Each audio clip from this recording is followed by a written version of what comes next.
Bismillahirrahmanirrahim. Bismillah wa bihamdih. Assalamualaikum warahmatullahi wabarakatuh. Alhamdulillahi rabbil alamin. Wa bihi nasta'inu ala umuri dunya waddin. Wassalatu wassalamu ala ashrafil anbiya'i wal mursalin Sayyidina Muhammadin wa ala alihi wa sahbihi ajma'in. Rabbi shrah li sadri wa yassir li amri wahlul 'uqdatam min lisani yafqahu qawli. Amma ba'd.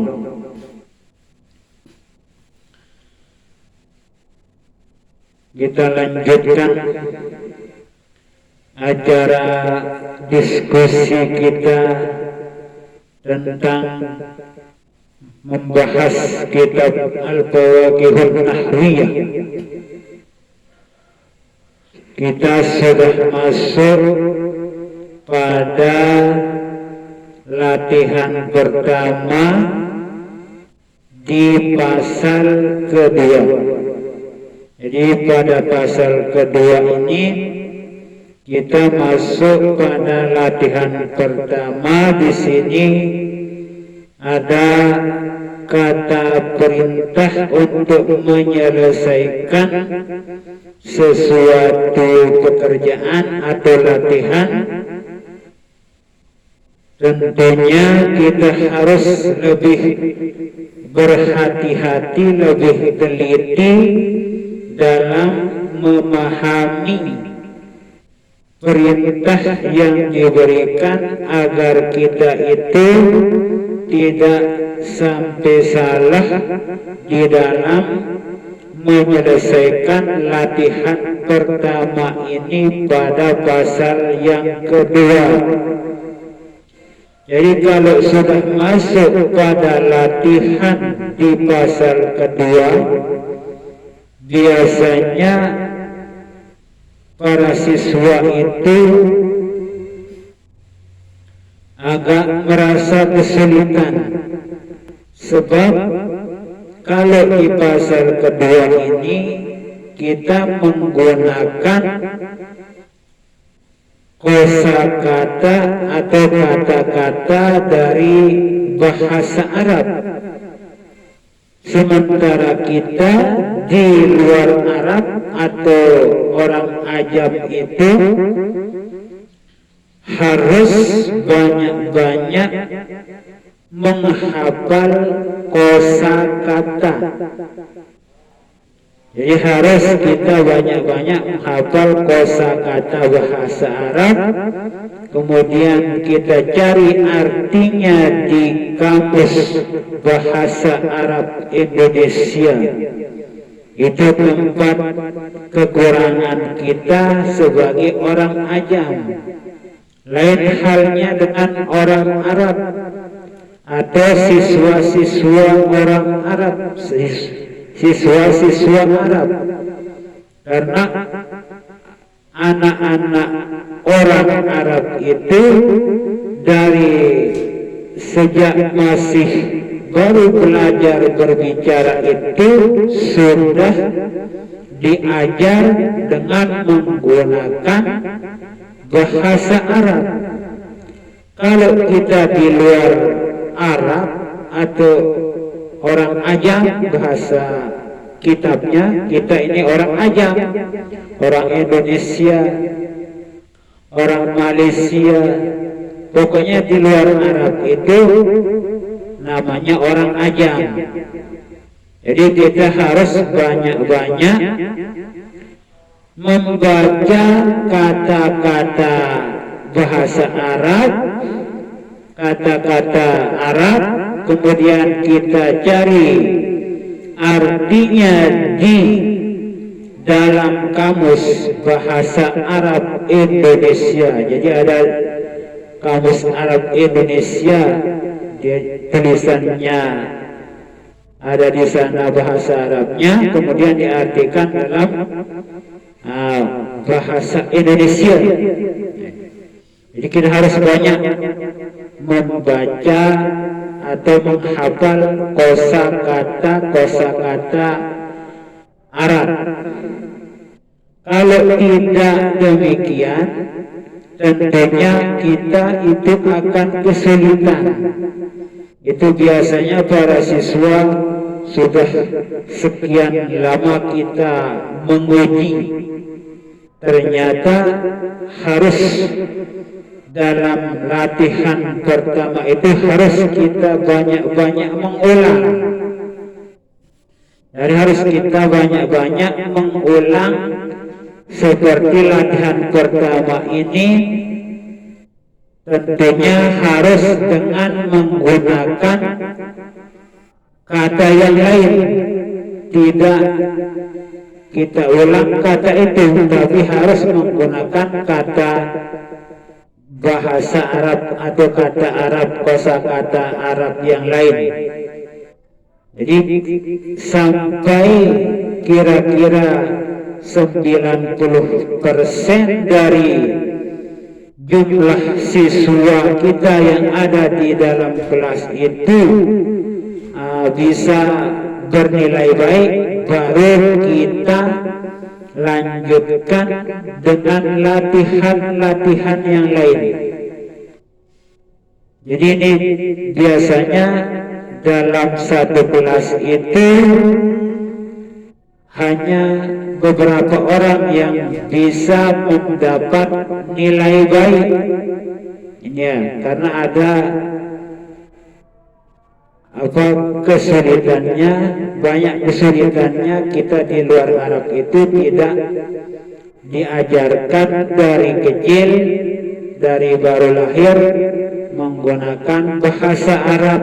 Itu sebabnya para siswa di luar Arab itu agak kesulitan di dalam menyelesaikan latihan seperti ini. Jadi kalau siswa yang rajin membaca atau menghafal kosakata Arab dan tahu artinya, tentunya tidak begitu sulit bagi mereka untuk menyelesaikan latihan-latihan seperti ini. Yaitu itu kuncinya, harus banyak menghafal kosakata Arab dengan artinya yang menggunakan bahasa Indonesia. Jadi di sini bedakan kata isim dan bukan kata isim.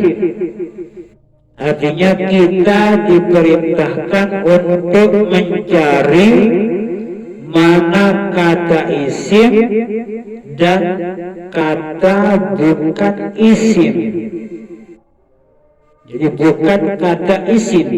Nah, di sini pada kata-kata yang ada di bawah ini, nomor 1, 2, 3 sampai nomor 7. Di situ semuanya adalah kata Arab. Jadi kita tinggal memilihnya apakah nomor 1 itu termasuk isim atau bukan isim. Kalau nomor 1 bukan isim, berarti kita harus letakkan kalimat nomor 1 itu pada kolom bukan isim. Jadi kita harus membuat kolom isim dan kolom bukan isim. Jadi nomor 1 di sini ada kata yal'abu. Yal'abu. Jadi kata yal'abu ini kita masukkan ke dalam kata isim atau bukan isim. Jadi kalau kita menganggapnya itu adalah bukan isim, maka kata yal'abu itu ditulis pada kolom bukan isim. Kemudian nomor 2 ini kata Ibrahim. Ibrahim. Jadi kalau kata Ibrahim, apakah termasuk isim atau bukan isim? Kalau kita mengatakan bahwa kata Ibrahim itu adalah isim, maka masukkanlah ke dalam kolom isim. Nah itu. Demikian juga kata al-qalamu, qalaman, qara'a, tilmir, mudarrisatan. Nah ini. Jadi itu tentunya kita harus ingat tanda-tanda isim. Di samping kita ingat tanda-tanda isim, kita harus juga mengetahui arti dari masing-masing kata itu. Baru kita bisa menyelesaikannya dengan nilai yang baik, yang sempurna. Jadi kita harus meletakkan masing-masing kata itu dari nomor 1, nomor 2, nomor 3, 4, 5, 6, 7. Jadi diletakkan sesuai kolom yang sudah kita buat di buku latihan. Jadi kata liyal abu, bermain. 2 kata Ibrahimu, si Ibrahim. Nomor 3 al-qalamu, pena. Nomor 4 qalaman, pena juga artinya. Qara'a, membaca. Tilmizun, siswa. Mudarrisatan, guru perempuan. Jadi mudarrisatan artinya guru perempuan. Jadi kita harus letakkan masing-masing kata sesuai dengan kolom-kolom yang sudah kita siapkan. Jadi harus sesuai tempat masing-masing kata itu. Bukan asal kita tulis, bukan asal kita taruh. Nah ini untuk latihan pertama pada pasal kedua. Jadi insya Allah kalau kita benar-benar ingin menjadi orang yang bisa, tidak ada yang sulit kalau kita benar-benar berusaha. Jadi harus kita berusaha semaksimal mungkin. Apalagi ini masih dasar-dasar ilmu nahu. Jadi kalau kita benar-benar memahami dasar-dasar dari ilmu nahu itu, tentunya kita tidak akan begitu kesulitan pada pelajaran yang lebih tinggi.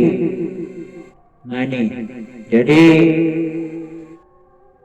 kita usahakan supaya bisa siswa itu sampai 90% bisa menyelesaikan dengan baik. Sampai 90% siswa di kelas itu. Jadi kalau belum 90% yang mendapat nilai bagus pada latihan pertama, kita ulangi lagi untuk latihan minggu kedua atau pertemuan yang kedua. Harus kita carikan kata-kata yang lain, tapi harus dengan cara latihan seperti ini. begitu seterusnya sampai siswa yang ada di dalam kelas itu mendapat nilai baik 90% dari jumlah siswa di kelas itu mendapat nilai baik. Nah, begitulah aturan dari kitab Al-Qawaqihun Nahwiyah.